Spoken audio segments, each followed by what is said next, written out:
25장부터 26장 두 장인데요. 좀 길어요. 기니까 집에 가셔서 다 성경 읽으시죠. 네, 성경 읽는 것만큼 편안한 게 어디 있어요. 네, 세상의 모든 염려와 걱정과 그 마음의 두려움을 성경을 잘 읽을 때, 묵상하고 읽을 때, 소리내서 읽을 때 되게 좋잖아요. 저만 그러나요? 읽기 싫으면 들으세요. 유튜브나 이런데 읽기가 잘 나와 있으니까 성경 읽기는 물론 해석을 하고 공부도 해야 되지만 결국은 이제 마지막에 남는 건 신학도 아니고 누구의 설교도 아니고 뭐만 남겨요? 기록된 성경만 남고 그것도 나중에 이제 사라지게 되는 거잖아요. 그래서 많이 읽으면 나중에 그게 성경의 문자가 어디에 이제 기록되는 거예요? 우리의 마음, 내 역사, 인생 속에 기록되어지는 성경이 되는 거니까 그게 이제 살아있는 하나님의 말씀들의 모습이니까요. 물론 막 대도 안 되게 무조건 읽고 암송하는 것이 또 문제가 될 수도 있지만 아무튼 기본 중에 기본인 것 같는데요. 나머지 본문은 찬찬히 한번 시간 나실 때 집에서 한번 읽으시면서 묵상해 보시고, 오늘은 좀 길지만 우리 26장 제가 편집해 놨거든요. 1절부터 31절까지만 같이 한번 두 절씩 본문에 기록된 편집된 내용의 두 절씩 한번 이렇게 교독해 보도록 하겠습니다. 제가 먼저 읽겠습니다. 사도행전 26장 1절부터 32절입니다. 아그리빠가 바울에게 이르되 너를 위하여 말하기를 내게 허락하노라 하니, 이에 바울이 손을 들어 변명하되 아그리빠 왕이여, 유대인이 고발하는 모든 일을 오늘 당신 앞에서 변명하게 된 것을 다행히 여기나이다.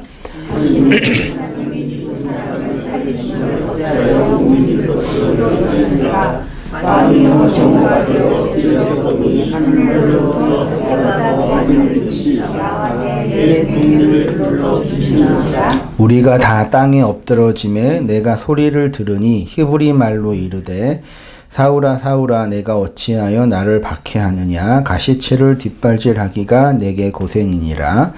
내가 대답하되 주님 누구시니까? 주께서 이르시되 나는 내가 박해하는 예수라.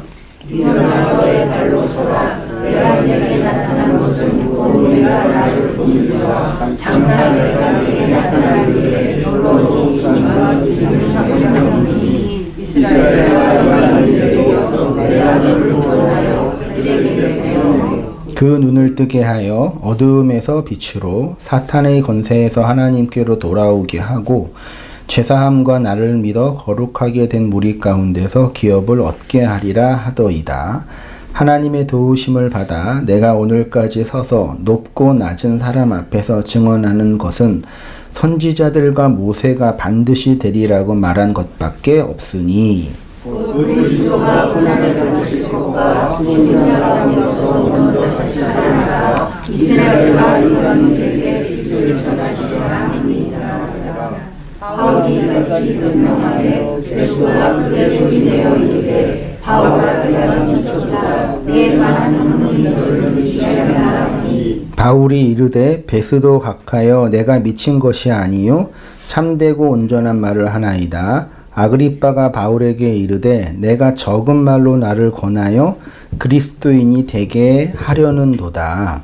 왕과 주국과 권위와 그 하나님의 한 사람이 나아가서 물러가서 말하되 이 사람은 사형이나 결박을 당할 만한 행위가 없다. 다 함께요.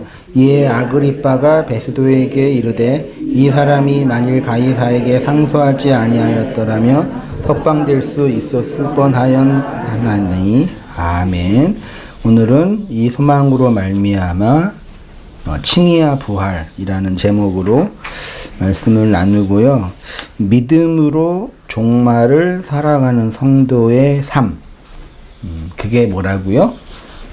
부활이다라고 이제 제가 결론을 내렸습니다. 본문은 24장부터 25장, 26장이 벨릭스 베스도 그리고 아그리빠라는 이스라엘의 총리와 유대의 총리와 로마의 총리와 당대의 왕이었던 사람들 앞에서 자신의 그 신앙을 변론하고 있는 장면이잖아요. 24장에서는 벨릭스 앞에서 이제 변론하고 25장에서는 그 당시에 또 이제 총리가 바뀌었나 봐요. 총독이. 그래서 베스도 앞에서 변론하고 26장은 아그리빠 왕이 그때 이제 베스도에게 와가지고 무슨 일이 있냐 그러니까 유대인의 종교적인 문제가 발생해서 큰 소동이 일어나 지금 정신이 없는데 바울이라는 사람이 이런 일을 일으키고 있다. 이 얘기를 하다가 이제 아그리빠 왕 앞에서까지 이제 변론을 하고 나중에 바울이 나는 여기에서 이제 재판받지 않고 어디 가서요? 로마 가이사라 황제 앞에 가서 나 로마 시민이니까 가서 내 종교와 신앙에 대해서 변론할 거니까 거기까지 보내달라고 얘기를 한 거잖아요. 그때까지는 기소를 당한 것처럼 보이죠. 고소를 당했으니까 죄인의 신분으로 피고인의 신분으로 제수로 이제 끌려가게 되는 장면이고 나중에 이제 그 아그리빠가 말한 것처럼 바울이 상소하지 않았으면 죄가 없는 영역인데 얘가 상소해가지고 굳이 죄인의 몸으로 로마로 가게 된 건데 이 모든 것 안에는 하나님께서 바울을 로마로 인도하는 그 선교적인 하나님의 일하심들이 숨겨져 있음을 우리는 알고 있는 거죠. 바울은 알지 못했겠고 당대의 많은 그리스도인들도 그냥 종교 지도자였던 바울이 그런 고난을 받아서 어려움을 겪다 정도만 이해하고 있었을 거잖아요. 아무튼 그런 상황에서 바울이 베스도, 벨릭스, 아그리빠 왕에게 자신의 신앙을 변증하고 있는데 본문에 나와 있는 내용 중에 좀 재미있게 다가왔던 것이 막 변론을 하고 변증을 하니까 아그리빠, 베스도가 이제 뭐라 그래요? 내가 적은 말로 나를 그리스도인이 되게 지금 전도하고 있네. 아유 하면서 네가 지금 미쳤다라고 표현하고 있는 거죠. 그러면 베스도가 혹은 아그리빠가 이 당대의 종교 정치 지도자였으니까 이 사람들이 바울의 이 신앙적인 변론을 들으면서 얘가 미쳤네라고 말한 이유는 무엇 때문이에요? 당대의 유대인들은 무슨 종교를 믿고 있었어요? 유대교를 믿고 있었죠. 바울도 겉으로 볼 때는 종교가 뭐예요? 유대교예요. 주위의 사람들한테 그냥 유대교도들 중에 새로운 분파 혹은 개혁적인 분파 혹은 진보적인 어떤 정파를 믿고 있는 되게 특별한 독특한 사람 정도 이해했는데 이 사람들이 자꾸 베드로라 그러네. 바울을 미쳤다라고 말한 이유는 바울의 종교적인 신념이나 유대교적 신앙이 독특하기 때문이 아니라는 걸 우리가 알아야 돼요. 왜냐하면 당대에도 뭐 심지어는 바울을 죽이려고 작정된 사람들이 결심한 사람이 40명이나 있었으니까 그 사람들의 신앙도 대단한 거잖아요. 저 인간 죽기 전까지 나는 못 사 이거잖아요. 40명이나 있었단 말이에요. 그만큼 신앙적인 유대인들의 율법 신앙적인 측면에서 열심인 사람들은 바울 말고 많이 있었단 말이에요. 근데 그 사람들에게 말하지 않고 유독 바울에게 너는 미쳤다라고 말한 이유는 바울의 이 얘기를 쭉 듣고 나서 베스도가 어떤 생각을 한 거예요? 지금 새로운 어떤 종교적인 내용이 나온 거예요. 그걸 들었단 말이에요. 그게 뭐예요? 그게 부활이라는 얘기예요. 물론 바리새파 유대인들도 부활에 관한 신학이 있었지만 이거는 지금 누구의 부활이에요? 바로 몇십 년 전에 예수라는 이 똘마니가 이상하게 큰 정변을 일으켰는데 그 인간이 죽었다가 부활했고 이게 지금 그 예수를 쫓는 이 똘마니들이 한두 명이 아닌 거라. 그 상황에서 바울을 보면서 얘는 유대교 정통 유대인이었는데 갑자기 이상한 종교에 빠져가지고 지금 정신 못 차리고 있는데 그 내용이 뭐예요? 지금 바울의 신학과 내용이 예수의 죽음과 부활을 전하고 있는데 그거를 지금 베스도가 들으면서 너가 미쳤다. 왜요? 죽은 자가 살아나는 것은 베스도 입장에서는 말도 안 되는 일이었으니까 라는 얘기죠. 이거는 진짜 중요한 주제 중에 하나입니다. 아무튼 그렇게 이제 해서 난 미치지 않았어요. 내 신앙은 올바른 거에 변론하고 있는 거예요. 이 페이지로 가셔서 25장 19절 제가 편집한 부분에 이런저런 얘기하다가 오직 자기들의 종교와 또는 예수라는 이가 죽은 것을 살아있다고 뭐 했다고? 죽은 것을 뭐 했다고요? 그러니까 이전에 예수가 죽었다가 부활했다라는 과거적 사건에 대한 신념이 아니라 그 예수가 죽었다가 언제까지요? 지금까지. 지금도 그 예수가 뭐 하고 있다고? 살아있다고 주장하는 것에 대한 얘기인 거예요. 어떤 차이가 있는지 아시겠어요? 우리가 사도신경으로 신앙 고백을 다 알잖아요. 부활을 믿으며 영원히 사는 걸 믿는다고 했을 때 그 부활은 어떤 부활이에요? 예수가 2000년 전에 십자가에서 죽으시고 부활한 역사적 사건 혹은 단회적 사건을 신앙으로 뭐 하는 거예요? 믿는 거죠. 다 여러분 믿지요? 또 믿지 않으면 또 어떻게 하겠습니까만은. 예. 그거는 역사적 사건에 대한 신앙적 고백인 거죠. 그렇죠? 근데 지금 본문은 뭐라고 되어 있어요? 죽었는데 그 부활이 끝난 게 아니라 지금도 살아있다는 바울의 주장이에요. 맞아요, 틀려요? 예수가 죽어서 부활했잖아요. 부활하시고 어떻게 됐어요, 예수님이요? 다시 죽으셨어요? 그러니까 모든 부활을 말하는 다른 종교들은 이게 문제예요. 다시 부활했는데 또 어떻게 돼요? 또 죽어요. 구약의 성도들이 죽었다가 살아난 기적이 있었잖아요. 살아났죠. 부활했죠. 다시 죽어요. 많은 이단이나 사이비의 그 교주들이 나는 하나님 어머니라 그러고 하나님 아버지라 그러고 또 다른 예수라 그러고 메시아라고 하는데 그래서 죽었다가 뭐 한다 그래요? 다시 살아난다 그러는데 역사적으로 그렇게 죽었다가 살아나는 사람은 한 사람도 없었단 말이에요. 마치 예수님의 죽음과 부활을 그런 이유로 이해한단 말이에요. 누가요? 우리 둘도요. 2000년 전의 과거적 사건. 그래서 개신교도들 혹은 카톨릭도 포함해서 모여서 무슨 절기를 지켜요? 부활 절기를 지키잖아요. 마치 조상님의 죽음을 기념하는 제사 절기를 지키는 것처럼 개신교도들이나 가톨릭 성도들이 예수님의 부활 뭘요? 절기를 지키잖아요. 그 부활절을 다 하고 나면은 예수님이 죽었다가 부활했다는 교리적 진술과 우리의 종교는 죽음의 종교가 아니라 생명의 종교다라는 레토릭으로 그냥 한 사건 정도로만 얘기하는 거예요. 근데 예수님이 죽었다가 지금도 부활하고 계셔요. 이 본문에 의하면은. 근데 그 부활이 누구한테 나타나는 거예요? 네, 누구한테 나타나요? 그 얘기를 쭉 하는 거고 26장 8절 이하도 당신들은 하나님이 죽은 사람을 살리심을 어찌 못 믿을 것으로 여기나이까? 하나님의 도우심을 받아 내가 오늘까지 서서 높고 낮은 사람 중에서 증언하는 것은 선지자들과 모세가 반드시 되리라고 말한 것 밖에 없으니 23절 곧 그리스도가 고난을 받으실 것과 죽은 자 가운데서 먼저 다시 살아나사 이스라엘과 이방인들에게 빛을 전하시리라 함이니이다. 이스라엘과 이방인에게 전하는 빛은 어떤 거예요? 예수의 부활인 거예요.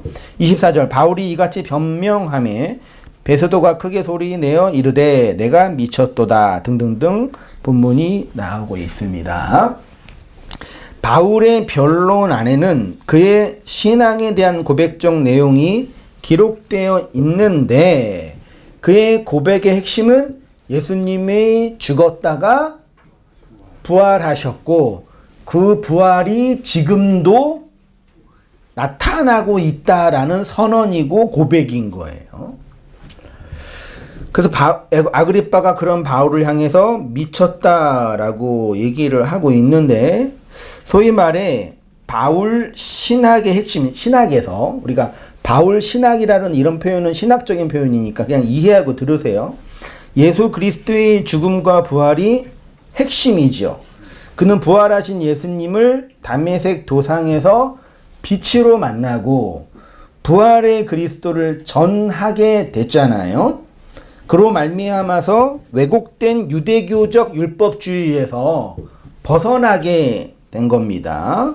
그리고 그가 이렇게 그 법정에서, 종교 법정이나 정치 법정에서 신문을 받는 이유도 신앙 때문인데, 종교 때문인데, 구체적으로 어떤 거요?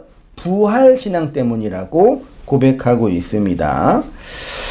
흔히 바울 신학에서 가장 중요한 것이 무엇이냐라고 한다면 율법의 행위로 구원받는 것이 아니라 뭘로요? 이게 이제 소위 바울 신학의 핵심인 로마서의 핵심 주제라고 통전적으로 본문을 깊이 이해하지 못해도 많은 교회에서 우리는 행위로 구원받는 종교가 아니라 믿음으로 구원받는 종교다. 우리는 자력으로 구원받는 종교가 아니라 타력으로 구원받는 종교다라는 그런 보편적인 용어를 다 듣고 있잖아요. 그래서 바울은 뭘 강조한 사람이에요? 믿음을 강조한 사람이다라고 많이 얘기하고, 그렇게 서신서가 쭉 나오다가 나중에 이제 누구 서신이죠? 베드로나 야고보의 서신을 보면은 이분들은 믿음을 강조하지 않고 뭘 강조했다 그래요? 행위를 강조했다 그래서 루터나 이런 사람들은 야고보서나 이런 서신들을 무슨 서신이라고 칭했어요? 지푸라기 서신이라고. 말이 돼요 그게요? 루터도 대단한 분이시지만 한계가 항상 있는 거죠. 그러니까 믿음을 너무 강조한 나머지 카톨릭이 주장하고 있는 행위에 대한 좀 본능적인 저항감이 루터에게 있었겠죠. 트라우마가 있었겠죠. 수도승이었던 그가 열심히 행위로 동굴에 들어가서 자기의 구원을 위해서 애썼는데 그걸로는 구원 못 받고 믿음으로 구원받는다는 그 이신칭의 교리를 깨닫게 되었으니까, 그런 관점으로 서신서를 읽다가 우와, 로마서를 보니까 완전 이거는 그 얘기인데 로마서만 있는 게 아니라 끝에 뭐가 있어요? 야고보서가 있는데 야고보서 읽다 보니까 이게 뭐예요? 앞에 있는 로마서랑 완전 다르니까 이거 어떻게 하지 고민한 거죠. 그래서 루터가 이거는 하나님의 말씀이긴 말씀이지만 지푸라기 말씀이다, 이런 식의 이제 좀 그런 얘기를 한 거죠. 말도 안 되는 표현이지만 500년 전에는 그럴 수밖에 없었던 현실이었으니까. 아무튼 이제 로마서나 야고보서나 이런 책은 이 행위를 많이 강조한단 말이에요. 그렇죠? 이게 이제 오늘날 와가지고 어떤 신학적인 그 담론이 나오냐면은 예수의 신학과, 표현이 그렇지만 이 얘기 그냥 들으세요. 예수의 신학이 있어요, 없어요? 예수님이 한 말을 철학적으로 모으면 그게 뭐가 돼요? 신학이 되는 거예요. 예수의 신학이 있죠? 있다고 쳐요. 네. 그럼 바울의 신학이 있잖아요. 그럼 바울의 신학의 핵심 코어는 뭐예요? 믿음이잖아요. 믿음으로 말미암아 구원에 있는 거. 그 예수의 신학의 핵심은 뭐예요? 믿음이에요? 예수님이 믿음 많이 강조했지만 또 어떤 말도 했어요? 나더러 주여 주여 하는 자가 천국에 가는 것이 아니라 내 뜻대로 아버지 뜻대로 뭐 하는 자? 뭐 하는 자? 행하는 자라야 구원에 이른다. 그러니까 예수님을 좀 뭘 많이 강조한 뉘앙스예요? 행위를 많이 강조한 뉘앙스잖아요. 인정이 안 되시나요? 아무튼 그래요. 그렇게 말하는 분들이 있어요. 그래서 바울 신학은 믿음을 강조하고 예수 신학은 행위를 강조하니, 믿음과 행위는 맨날 뭐 하는 거야? 싸우는 거니까. 이게 싸우면 누가 이겨요?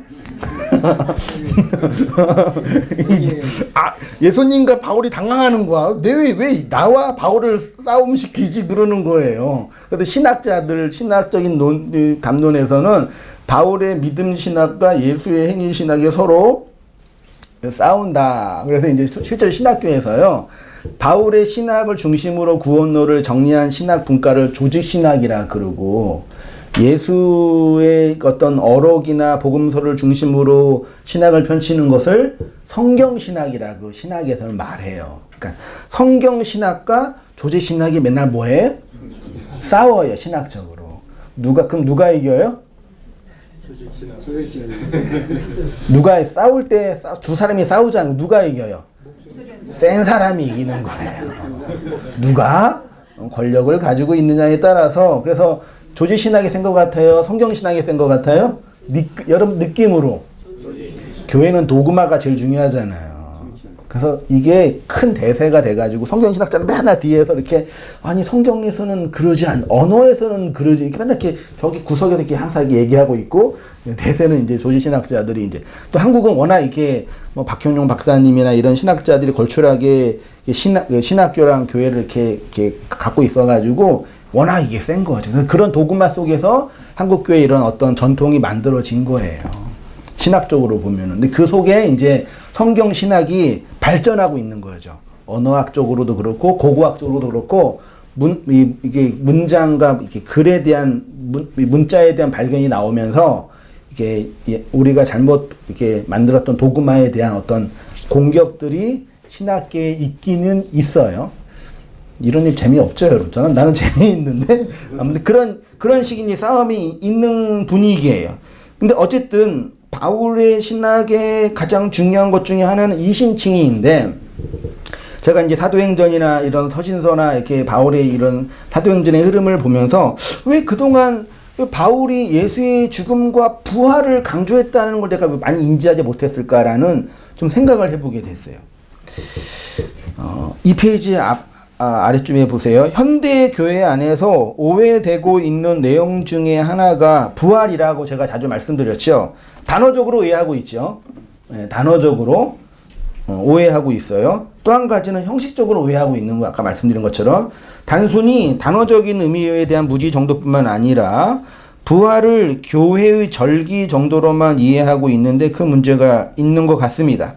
사실 기독교의 신학의 핵심에는 예수의 죽음과 부활이 있는데 이 죽음과 부활을 통해서 은혜의 교리가 나오는 거지요. 우리가 하나님의 은혜로 구원을 받았다는 고백을 오해하여서 3페이지 하나님의 은혜가 일하시는 복음의 원리를 이해하지 못하고 있는 것처럼 현대 교회는 부활 신앙의 고백을 부활 신앙을 한 문장의 고백으로 말하면서 단순히 교회의 절기나 행사 정도로 이해하고 있는 것 같아요. 제가 지난주 잠깐 설교하면서 바울의 이신칭의 신학과 은혜의 신학과 예수의 부활은 아주 깊이 연관되어 있다라는 그런 얘기를 했는데 많이 말하고 있는 분위기는 아니지만 현대 신학에서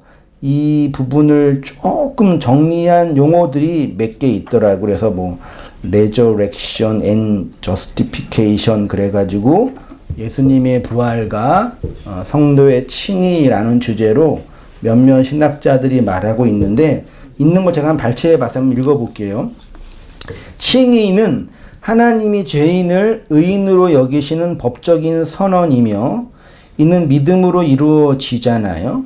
이 과정에서 예수 그리스도의 의가 누구에게요? 믿는 자, 피스토스, 믿는 자들에게 전가되죠. 네. 법적인 선언이에요. 예수 그리스도의 부활은 칭의랑 밀접하게 연결되어 있는 것으로 사도 바울은 부활을 통해서 믿는 이들이 새로운 생명과 의를 얻게 된다고 선언합니다. 최근에는 바울의 신학에서 예수의 신학으로 패러다임 전환, 다시 말해 부활의 신학과 하나님 나라의 복음으로 전환이 돼야 된다고 주장하기도 한데요. 이는 바울의 신학을 친의 신학이라고 한다면 부활의 신학은 예수님이죠. 누가 부활했기 때문에? 예수가. 근데 바울은 예수의 부활 속에서 누구의 부활을 말하고 있는 거예요? 성도, 교회의 부활을 말하고 있는 거예요. 이게 중요한 거란 말이에요. 지금 바울이 미친 사람이라고 불린 이유는 무엇 때문이에요? 그가 뭘 믿고 있기 때문에? 부활 신앙을 믿고 있기 때문에. 말이 안 맞죠? 부활 신앙을 믿고 있기 때문에. 신앙과 믿음이 같은 건데 부활 신앙을 믿었다 그랬으니까. 근데 그 부활 신앙은 누구의 부활이에요? 근데 그걸로만 멈추는 게 아니라 누구의 부활이에요? 바울 자신의 부활을 말하고 있는 거예요. 그러니까 문맥을 쭉 들어가다 보면 베소도가 바울에게도 미쳤다라고 말한 이유는 1차적으로 예수가 죽었다가 부활했다라는 그걸 말하는 것 정도가 아니에요. 몇십 년 전에 예수라는 한 인물이 죽었다가 살아났다는 민간에 떠도는 이야기가 베소도가 알고 있었기 때문에, 그걸 들었기 때문에 미쳤다 그런 게 아니에요. 이미 알고 있었을 거예요.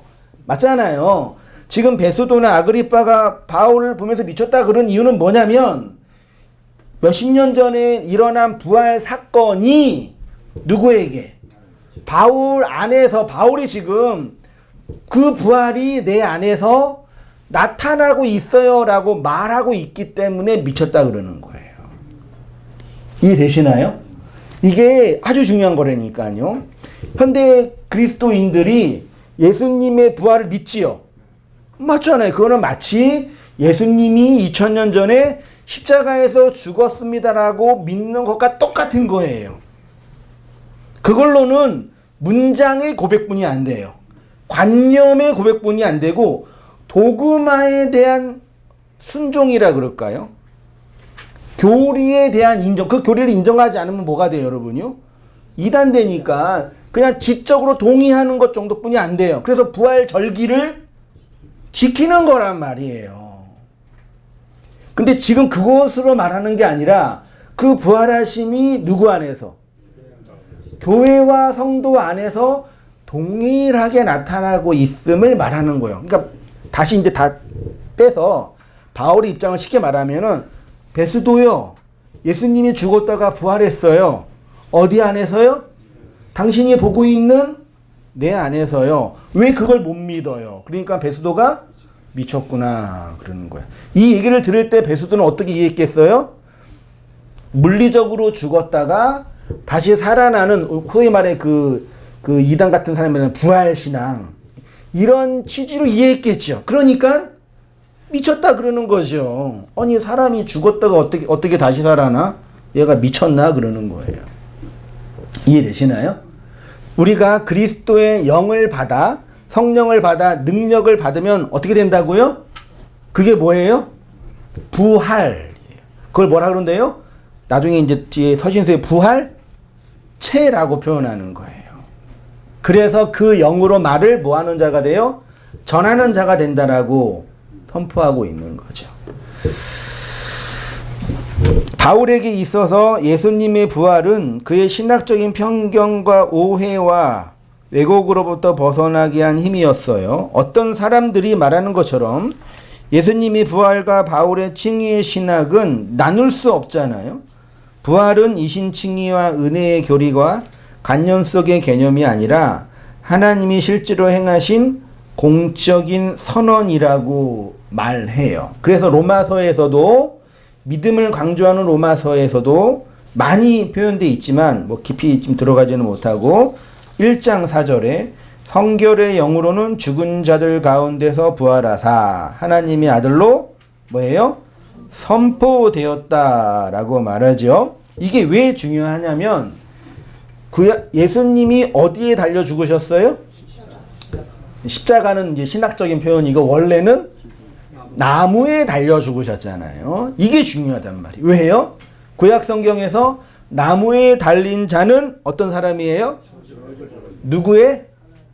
하나님의 저주를 받은 자예요. 그러니까 예수가 나무에 달려 죽었다라는 이 이야기는 유대인들의 입장에서는 단순히 예수가 나쁜 일 하다가 혹은 정치적으로 힘이 없기 때문에 죽은 것 정도가 아니라 신학적으로 뭐예요? 저 사람은 하나님의 저주를 받은 거야 라는 죽음이란 얘기예요. 그래서 되게 부정적으로 본 거란 말이에요. 그 예수가 실제로 나무에 달려 죽으신 그 사건은 뭘 받은 사건이에요? 저주 받으신 거예요. 누구의 저주를? 우리의 저주를요. 우리가 받아야 할 저주를 받은 거란 말이에요. 그리고 끝났으면 그냥 저주받아 죽은 어떤 나쁜 분인데, 우리 인생인데, 그 예수가 뭐 했다고요? 부활했단 말이에요. 그게 어떤 고민이 생겨요? 아니, 나무에 달려 죽으면 저주받은 건데, 하나님의 저주를 받는 건데, 그 저주받은 그 자가 뭐 했다고요? 다시 살아났는데, 누가 살려냈어요? 하나님이요. 그러면 신학적 어떤 문제가 생겨요? 아니, 하나님이 저주해서 죽였는데, 하나님이 살려냈어. 그러면 그 저주가 아닌 거잖아요. 이게 신학적으로 신약교회에 만들어졌다고요.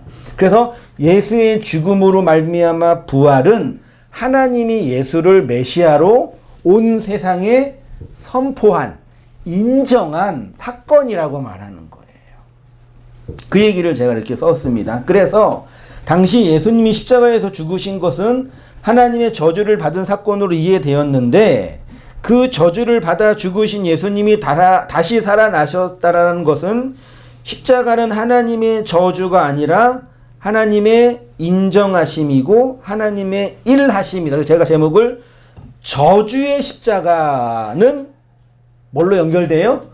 복의 부활. 이 단어는 별 쓰는 게 없어 좀 이게 생소한데, 저주의 반대가 뭐예요? 복이잖아요. 십자가의 반대는 부활인 거고. 그래서 그 십자가가 부활로 나타난 거라고 표현하고 있는 거죠. 그래서 하나님이 보내신 예수님은 참된 메시아이고, 그분의 십자가의 죽음은 저주나 실패가 아니라 하나님의 예수님이 하나님을 향한 뭐예요? 순종이었고 하나님의 인정하심이었으며, 모든 죄와 악으로부터의 뭐예요? 승리, 이김이라고 표현하는 거야. 죄와 악, 사망. 무엇이 우리를 죄 속에 거하게 해요? 지난주 했잖아요. 무엇이 우리를 죄 속에 거하게 해요? 뭐가 없으면 죄가 없어요. 그 율법이 우리를 죄 속에 거하게 하잖아요. 그게 사망에 이르게. 그게 뭐예요? 무덤이잖아요. 거기서 예수가 나왔다는 얘기는 율법으로부터 나오게 하는 하나님의 사건이란 얘기예요. 그래서 그것이 이제 예수님의 부활로 알게 된 사건이죠. 바울이 이렇게 이제 고린도전서에서 표현합니다. 그리스도께서 다시 살지 아니하였으면 너희의 믿음도 헛것이고 여전히 어디 가운데요? 율법의 저주와 사망 가운데 있을 거다라고 말해요. 바울에 의하면 십자가만 있고 부활이 없다면 죄사함도 없고 의롭다 하심도 없고 은혜도 없는 거다라고 말하죠. 이게 되게 재미있는 게요. 바울은 서신서에서 부활도 많이 얘기하지만 많이 얘기하는 게 뭐예요? 십자가예요. 십자가의 도는 뭐다? 구원받는 자에게는 하나님의 능력이라 그러잖아요. 십자가를 강조한 그 바울이 또 뭘 얘기해요? 부활을 얘기한단 말이에요. 그래서 그 십자가 이후에 부활이 없으면 그 능력도 헛된 것이 된다라고 선언합니다. 여기에 믿음으로 말미암아 의롭게 되는 구원의 내용이 있는 거예요. 이신칭의는 믿음으로 의롭다 하심을 받는 것인데, 그 믿음은 결국 예수님이 십자가에서 죽고 부활하신 사건으로 나타난 거예요. 그러니까 베스도가 바울을 보면서 내가 미쳤다라고 베스도가 말했단 얘기는 베스도 안에 뭐가 없는 거예요? 오늘날 우리의 문맥으로 본다면 믿음이 없고 부활이 없는 거예요. 누구 안에요? 베스도가 모르는 거예요. 없는 거예요. 바울의 부활하는 내용이 예수가 죽었다가 살아난 단회적 사건이 아니라 바울 안에서 그리스도의 영으로 편만이 고백되어지고 있는 그 내용이 예수의 부활의 사건이라는 걸 베스도가 알아야 몰라요. 모르니까 그 바울을 보면서 내가 미쳤다라고 얘기하는 거라고요. 이해되시나요? 로마서 24장 24절 25절 두 절 한번 같이 읽어보겠습니다. 시작. 의로 여기심을 받은 우리를 위함이니 곧 예수 우리 주를 죽은 자 가운데서 살리신 이를 믿는 자니라.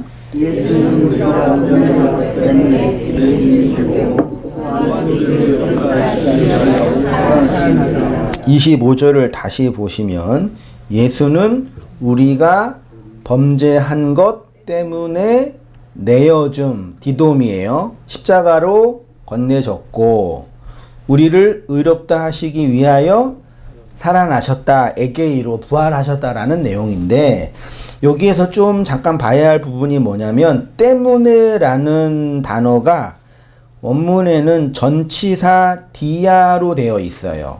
25절에 범죄한 것 때문에도 디아라는 전치사고요. 밑에 의롭다 하시기 위하여도 디아라는 전치사인데 한글 번역은 앞에는 때문에로 번역을 했고 뒤에는 위하여로 번역을 해가지고 혼란스럽게 했어요. 원어로 볼 때는 한글로는 큰 문제가 없죠. 근데 이제 내용을 좀 보면은 우리를 위하여 우리를 의롭다 하시기 위하여 살아나셨다 그랬죠. 예수님이 부활하신 거는 무엇을 위하여서요? 우리의 의를 위해서 살아나셨다라고 번역을 했는데 좀 자세히 들어가다 보면 뭐냐면 어떻게 했냐면은 부활하심은 디아니까 우리 소유격이에요. 우리의 의로움으로 살아나셨다. 우리의 의로움을 통해서 살아나셨다. 이해 좀 안 되시죠? 근데 한 번 더 들어가서 예수님이 부활했어요? 안 했어요? 했어요? 안 했어요? 언제요? 우리가 인정할 때. 답을 다 매기해서 재미없네. 예수님이 부활하셨잖아요. 그 부활이 어디서 나타난다고요? 그 안에서 고백되어질 때 나타난 거예요. 그러니까 베스도는 예수 부활했어요? 안 했어요? 이해되셨죠? 그 예수가 능력이 없거나 힘이 없기 때문이 아니에요. 어떤 사람들에게는 여전히 그 예수는 부활이 없는 예수예요. 베스도에게는요. 아그리빠에게는요. 이해되셨죠? 이게 동일하게 오늘 나타내니까요. 진리를 듣겠다고 예수를 믿겠다고 교회라고 하는 곳에 나와서 믿겠다고 하는 분들 속에서도 여전히 예수의 부활은 딴 나라 이야기란 말이에요. 그분들에게는 예수 부활이 있어요? 없어요? 있을 수가 없는 거죠. 예수님은 어디 안에서 부활했어요? 여러분 교회 안에서 부활하신 거라고요. 바울의 신학의 논점은 그래요.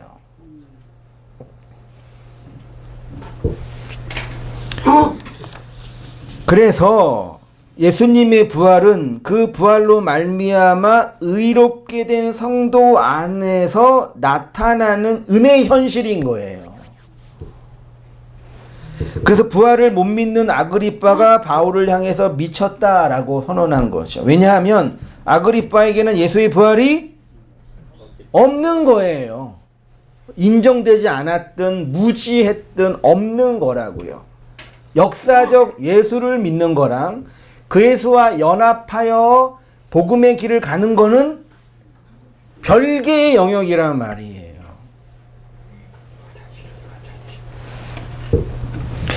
십자가를 통해서 예수님과 함께 죽은 죽음의 내용이 없는 자들에게는 그 죽음과 부활이 없는 거란 얘기죠. 그 바울이 이렇게 얘기하죠. 이 약속은 우리 12지파가 밤낮으로 간절히 하나님을 받들어 섬김으로 얻기를 바라는 바인데 아그리빠 왕이여 이 소망으로 말미암아 내가 유대인들에게 고소를 당하는 것입니다. 당신들은 하나님이 죽은 사람을 살리심을 어찌 못 믿으십니까? 라고 반문하고 있죠. 이런 측면에서 바울의 칭의는 의로움을 인정하는 것 정도가 아니라 부활을 통해서 종말론적인 구원의 완성이라고 말할 수 있어요. 좀 표현이 어렵지만 종말의 시작이 언제예요? 마지막 때가 언제 시작돼요?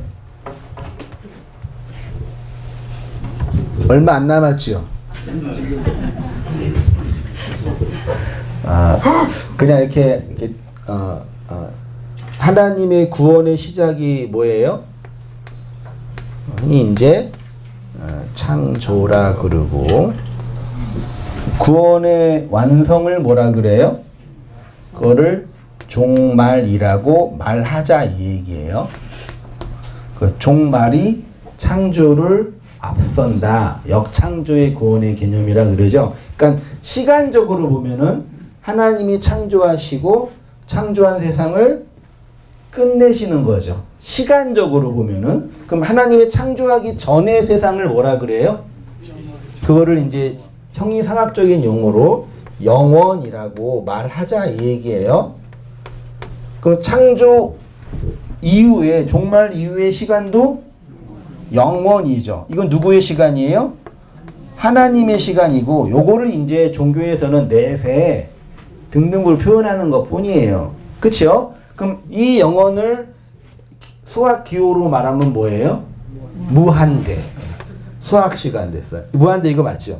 네. 여기 또 무한대죠. 네. 그러면 무한대 안에 있는 이 시간은 있는 거예요? 없는 거예요? 1초, 그러니까 순간, 찰나의 시간이죠. 그쵸? 시간적으로 보면은. 영원의 관점에서 본다면 그런 거고. 근데 이렇게 해서 이 창조와 구원, 종말이 창조를 앞서니까 누구를 통해서? 예수님의 십자가를 통해서 창조가 종말을 말하고, 종말이 창조를 설명하죠. 역사 안에서 이 창조와 종말을 통해서 뭘 만드셔요? 하나님이요? 교회를 만드시잖아요. 이거를 이제 신학적으로 구원이라 그러잖아요. 그죠? 이 구원, 여기를 이제 뭐 하나님의 창조고, 뭐 하나님의 완성 표현하는데, 이 구원을 2000년의 교회 역사가 구원론이라는 용어로 정리를 했어요. 신학적인 용어로 써서 죄송한데, 정리를 했어요. 그러니까 구원의 순서나 서정이라는 게 이때예요. 기억나시죠? 우리가 맨 처음에 구원받을 때 뭘 먼저 경험해요? 하나님의 말씀을 듣고, 들으면 믿었고, 믿어서 구원에 이르잖아요. 로마서 얘기잖아요. 그거를 신학적으로 정리한 게 소중회, 신친수, 죄송해요. 소명이라 그래요. 소명이 뭐예요? 부르심이죠. 소명, 중생, 이렇게 들어보세요. 신학적 소명, 중생, 회개, 칭의, 수양, 영화, 성화, 맨 마지막이 영화. 제가 신학을 할 때 이 영화를 뭘로 봤냐면은 부활로 봤어요. 신학에서. 영원히 사는 개념으로. 그건 좀 틀린 것 같고, 이 구원의 과정이 어디에 있어요? 성도가 역사 안에서 구원의 과정을 고스란히 경험하는 걸 오늘 표현으로 말하면은 예수의 부활을 따라 살아가는 성도의 삶이라고 말할 수 있는 거예요. 그래서 부활을 통해서 종말론적인 구원의 완성의 출발점이 되어 종말의 시작은 하나님께서 마지막 하나를 우리 안에서 완성하시는 거, 에스카토스 고드란테스, 마지막 하나, 세상 끄트머리에 두어서 우리로 하여금 마지막 하나를 완성하게 하는 그 지점이 종말의 시작인 거죠. 그때 무슨 전쟁이 일어나요? 아마겟돈 전쟁이, 하늘과 땅의 전쟁이 어디 안에서? 성도 안에서. 그게 환란의 시작이고, 마태복음 24장에서 말하는 마지막 때고, 나라와 나라가 싸우고 지진이 일어나고 이런 표현이 있잖아요. 그게 어떤 역사적인 그런 사건이 아니라 이 종말을 살아가는 성도 안에서 경험되는 사건이고, 구약의 선지자들의 그 묵시록적인 표현이 있죠. 에스겔이나 이사야나 예레미야나 다니엘서에서 말하는 그 미가엘과 뭐 천사의 싸움 뭐 이런 영적인 그런 거 있잖아요. 그게 실제적인 사건이 말하는 게 아니라 어디 안에서요? 이 부활의 삶을 살아가는 종말을 시작하고 있는 성도 안에서 하나님이 역창조로 구원을 이루어내시는 성도의 모습을 그런 문학적인 표현으로 말하고 있는 거지, 단순히 나중에 그런 지옥에 떨어지고 악마가 나타나서 우리를 뭐 찌르고 우리를 고통스럽게 하고 이런 식의 개념이 절대 아닌 거예요. 여러분, 지옥에 떨어졌는데 불교에서 말하는 8열 지옥이 말하는 거는 8단계 지옥이 8열 지옥이잖아요. 1단계가 뭔지 아세요? 옛날에 공부하다가 까먹었는데, 혀 잘리고, 팔 잘리고, 이 세상에서 거짓말 많이 하면은 혀 잘리고, 나쁜 것 많이 보면은 눈알 뽑히고, 뭐 진짜 그렇게 얘기하잖아요. 피부 찍혀지고, 막 그 악마들이 있는 곳에 막 꼬챙이로 찍혀지고, 막 불에, 그래 있잖아요. 그런 지옥이 하나님이 예비해 주신 지옥이죠?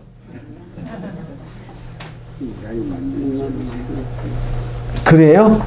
그래서 어느 코미디 프로그램을 보니까 두 남자가 있는데 여기 죽음의 사자가 와가지고 얘기를 하는 거야. 자, 뭐 옥황상제한테 옥황상제인가? 아무튼 그 신에게 지옥에 갈 사람들 제가 찍었어요. 어떤 사람이 지옥에 가요? 그러니까 옷 까만 거 입은 사람은 지옥 간다니까 까만 거 입은 사람이 어떻게 옷을 이렇게 벗더라고요. 이렇게요.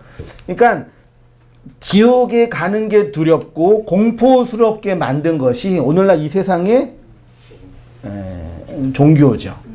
그렇게 하면 사람을 뭐 하기 편해요? 뭐 하기 편해요? 조정하기 제일 편해요. 그러니까 사람을 조정하는 방법은 두 가지잖아요. 뭘 주고? 공포심을 주고. 공포심으로만 안 돼요. 뭘 줘야 돼요? 욕망을 줘야 돼요. 이 두 가지로 우리가 조정당해요. 아시죠? 맞잖아요. 정치적으로 봐요. 해양수산부가 어디로 갔어요? 부산으로 가니까 당장 대학 입시에 부산에 있는 대학교의 경쟁률이 올라가죠. 사람을 조정하는 거예요. 나쁜 얘기가 아니라 뭘로 조정해요? 이곳에 오면은 여러분들은 좋은 대학에 들어가서 나중에 좋은 기업에 욕망을 부추기잖아요. 그 조정하는 거예요. 반대로 뭘 잘못해서 누구를 막 때리고 감옥에 집어넣으면은 또 그걸로 뭐예요? 공포심을 조정하죠. 이렇게 사람을 조정하는 게 제일 좋은 게 뭐예요? 이게 공포심이랑 이게 욕망이에요. 그걸 누가 제일 잘해요? 교회라니요.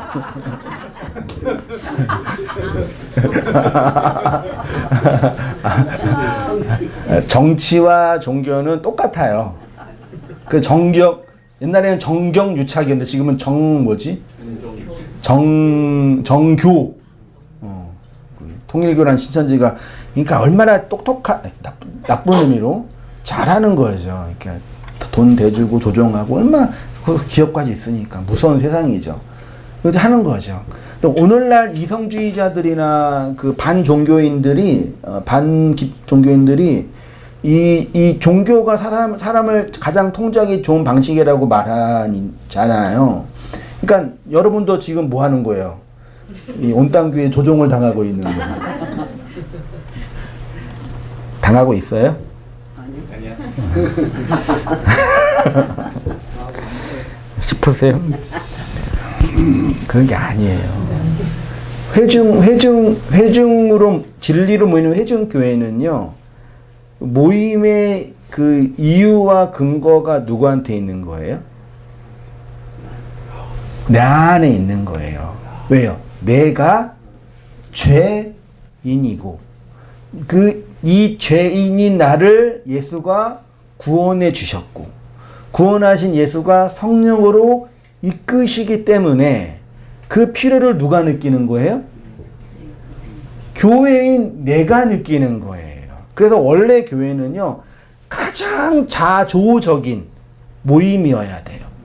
여러분이 이 모임에 나오는 이유는 미래에 대한 공포와 안 가면은 어떤 해악을 받을 것 같은 두려움과 가면은 나중에 더 좋은 걸 얻을 수 있다라는 어떤 욕망 때문에 오면 돼요, 안 돼요? 안 된단 말이에요. 근데 왜 그게 있는 게 나쁘다는 얘기가 아니라 그 이유가 어디에 있어야 돼요? 내 안에 있어야 된다고요. 그래서 제 목회 철학? 말도 안 되지만 목회 철학이 뭐예요? 오시는 분 안 맞고 가시는 분 안 잡고 얼마나 이러면 이제 교회가 안 돼요. 사실은요. 안 돼요. 교회 운영 이러면 꽝이에요. 역사적으로. 근데 가장 자조적인 모임이어야 돼요. 그 회중교회의 힘이거든요. 그렇게 해서 내가 이 교회의 말씀을 전하는 이유도 이렇게 해가지고 내가 나중에 이게 되고 이게 없진 않았지만 옛날에는 그걸로 안 된단 말이에요. 여러분도 마찬가지. 그래서 어느 순간 말씀을 듣다가 내가 굳이 이 말씀을 들을 필요가 없고 교회에 다닐 필요가 없게 되면 어떻게 돼요? 어떻게 돼요? 그래도 나오셔야죠. 라고 말하는 게 종교적인 도그마란 얘기예요. 이해되시나요? 그렇게 해서 인간적으로 나와서 이렇게 인간적으로 지내면 나쁠 것 없지만 안 되더라고요. 그래서 끊임없이 각자가 자기의 삶 속에서 진리로 가는 과정과 여정 속에 진리의 말씀이 내 안에 필요하면 듣는 거고, 나는 그게 필요 없어 더 이상. 나는 진리로 완성이 됐어. 그러면 하산하시는 거고 그런 분이 있는지는 모르겠지만 아무튼 나는 아니야. 그러면 또 그 이유와 원리가 내 안에 없기 때문에 될 수가 없는 거라니까요. 그거를 여러 가지 공포와 두려움과 인간관계와 교육과 훈련으로 주님의 뜻이라는 명분으로 이렇게 가두어 넣어서 하는 게 뭐예요? 그게 이제 종교적인 원리예요. 그게 국가적 차원에서 잘하는 데가 그런 종교 국가고, 그런 거 진짜 잘하는 데가 오늘날 유행하고 있는 어디예요? 그 어딘가 신 어딘가 이런데, 여러분 하나님 어머니 하나님 아버지 이게 말이 돼요? 그게 도대체 안 되죠. 우리 입장에서는 된다고. 얼마나 많은 분들이 그분들 이렇게 집회하는 거 보니까 진짜 너무 간절해. 울면서 막 찬양하고 나의 어머니 이러면서 막 축복해주고 그러더라고요. 끔찍하잖아요. 그러니까 이 세상이 돈으로 사람을 조종하는 것만큼 그런 공포와 두려움으로 통제하고 조종하는 것도 아주 강력해요. 그런 통제와 조종에서 벗어나 진리로 부활로 살아가라고 말한 분이 누구예요? 예수님이고 바울이고 한성민 목사예요. 이해되시나요? 동급이라는 얘기가 아니라 말씀을 전하는 입장에 그렇다는 얘기예요. 그걸 여러분 잘 이해하시고 그 진리로 살아갔으면 좋겠고, 그래서 그럼 성도는 어떻게 사냐? 종말론적인 삶을 살아가게 되는데 다양한 예가 있지만 가장 명확하게 선포한 예가 바울이 빌립보서 3장 7절 이하에 고백하고 있는 내용들이에요. 이것도 오해되고 있지만 한번 들어보세요. 그러나 무엇이든지 내게 유익하던 것을 내가 그리스도를 위하여 다 해로 여길 뿐더러 또한 모든 것을 해로 여김은 내 주 그리스도 예수를 아는 지식이 가장 고상하기 때문이라. 내가 그를 위하여 모든 것을 잃어버리고 배설물로 여김은 그리스도를 얻고 그 안에서 발견되려 함이니 내가 가진 의는 율법에서 난 것이 아니요 오직 그리스도를 믿음으로 말미암은 것이니 곧 믿음으로 하나님께로부터 난 의라. 내가 그리스도의 부활 그 부활의 권능과 고난의 참여함을 알고자 하여 그의 죽으심을 본받아 어떻게 해서든지 죽은 자 가운데서 부활에 이르려 하노니 내가 이미 얻었다 함도 아니요 온전히 이루었다 함도 아니라 오직 내가 그리스도 예수께 잡힌 바 된 그것을 잡으려고 달려가노라. 형제들아 나는 아직 내가 잡은 줄로 여기지 아니하고 오직 한 일 즉 뒤에 있는 것을 잊어버리고 앞에 있는 것을 잡으려고 표대를 향하여 그리스도 예수 안에서 하나님이 위에서 부르신 부름의 상을 위하여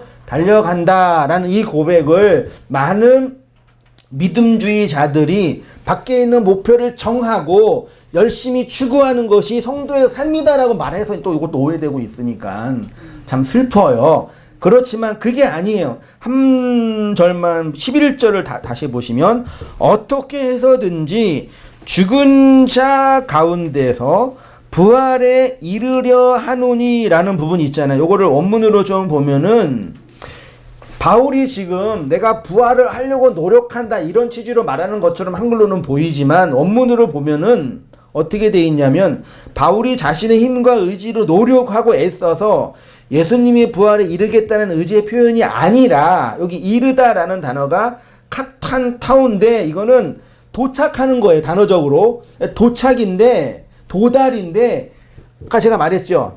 긴 여정을 통해서 도달하는 거. 하나님의 창조와 하나님의 종말의 여정 속에서 소명, 중생, 칭의, 수양, 성화, 영화 등등으로 표현된 구원의 서정 속에서 이끄시는 하나님의 일하심이에요. 제가 어떻게 표현했냐면은 인생의 여정, 삶의 궤적 혹은 흔적이라고 표현했어요. 여러분, 진짜 변할 수 없는 건 우리가 태어나고 살아가고 받은 유전자는 우리가 선택한 게 아니죠.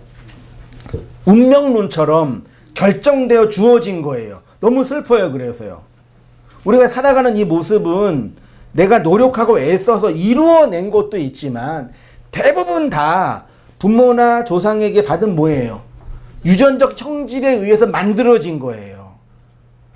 내 의지와 내 노력으로 키가 이렇게 된 것도 아니고 내 의지와 노력으로 머리카락이 요즘 노력하지만 이렇게 주사도 맞고 하니까 한계가 있단 말이에요. 그거는 근데 지금 이건 근데 그러함에도 불구하고 인생에서 자기가 자기의 인생에 대한 책임을 질 수 있는 건 뭐예요? 자기가 살아온 삶의 궤적에 대한 책임은 누가 져요? 그래서 흔히 그런 얘기 있잖아요. 세상에 40 넘어서의 인생은 누가 책임진다? 네. 누가 책임진다? 이런 표현인가요? 40 넘어서 50대에서의 얼굴에 대한 책임은 누구 책임이에요? 배우자 책임이죠? 맞아요. 내가 너 만나가 이렇게 됐다면, 그쵸. 그 배우자도 누가 선택한 거예요? 아무튼 이제, 그러니까 뭘 말하고 싶냐면, 태어난 얼굴은 그냥 하나님이 주신 거라고 치고, 살아가다가, 인생 계정을 살아가다가 나중에 만들어진 이 얼굴은 누가 만들어낸 결과물이라고 흔히 말하는 거예요? 내가 내 인생을 어떻게 받아들이고 어떻게 해석하고 어떻게 긍정적이고 어떻게 좋은 마음으로 살아갔느냐에 따라서 얼굴이 만들어진다라고 흔히 세상에서 말하는 얘기잖아요. 굳이 표현하자면은 그런 삶의 궤적을 간다를 바울이 이르려라고 표현하고 있는 거예요. 그건 이제 부름의 상을 향해서 쫓아간다라고 말하고 표현하는 거죠. 나는 주님이 나한테 부르신 부름의 길을 걸어간다. 완성을 향해서 종말의 완성을 향해서 간다라고 표현하는 것이 그 부활의 권능에 참여하려고 이루려고 노력한다라고 표현하는 거죠. 이게 성도가 역사 안에서 구원의 삶을 부활의 삶을 살아가고 있는 모습이고 그 모습이 이 세상을 향한 뭐예요? 진리의 선포라고 말하는 거예요. 그 바울이 그래서 이 세상을 대표하는 아그리빠와 베스도와 이런 사람들 앞에서 진리로 말하고 있는 거죠. 입술로. 우리도 말하지만 우리는 뭘로 말해요? 살아가는 삶에 이르는 궤적으로 이 세상을 향해서 뭐 하고 있는 거예요? 말하고 있는 거예요. 그게 뭐라고요? 그게 소위 말해서 복음 전도, 나중에 또 선교라고 하는 거예요. 그걸 선교라고 하는 거예요. 그러니까 여러분 열심히 복음 전도 하고 계시죠? 그 이제 우리 편은 얼굴로도 한다면 그런 얘기가 아니라 그런 거란 말이에요. 내 안의 원인에 따라서 내가 그 진리의 길로 거닐고 있는 것처럼 그 길을 가는 그 어간에 누군가 그걸 보면서 아 그렇게 가는 거지 라고 또 누군가가 그 말을 듣고 진리 안으로 넘어오는 거예요. 여러분 어떻게 구원받고 어떻게 이 말씀을 듣게 됐어요? 그렇게 해서 들었잖아요. 놀랍지 않나요? 그렇게 해서 들으신 거예요. 그래서 가끔 이렇게 교회 오시는 성도님 보면 어느 때 뭐 인간적으로 되게 안타깝고 죄송해요. 무슨 뭐 영광스러운 나를 보려고 오신 거죠? 뭐 좋을 게 뭐가 있다고. 참 오늘도 이렇게 오셨네 또. 신기해 죽겠었네. 뭐 좋은 날이 있다고 오셔가지고 또 이렇게 말씀 들으면서 하실까. 한편으로는 그렇지만 그건 밖에서 볼 때 이야기고 내 안에서 그런 이유와 원인이 있으면 그렇게 뭐예요? 클리어가게 되는 거예요. 그걸 제가 오늘 표현으로 믿음으로 종말을 살아가는 성도의 부활의 삶이라고 말했습니다. 그렇게 살아가면 여러분 열심히 뭐 하는 거예요? 전도하는 거고 복음을 전하는 거고 말씀을 흘리는 거예요. 애쓰면서 살아가시는 성도님들을 주님의 이름으로 축복합니다. 감사합니다. 기도할게요.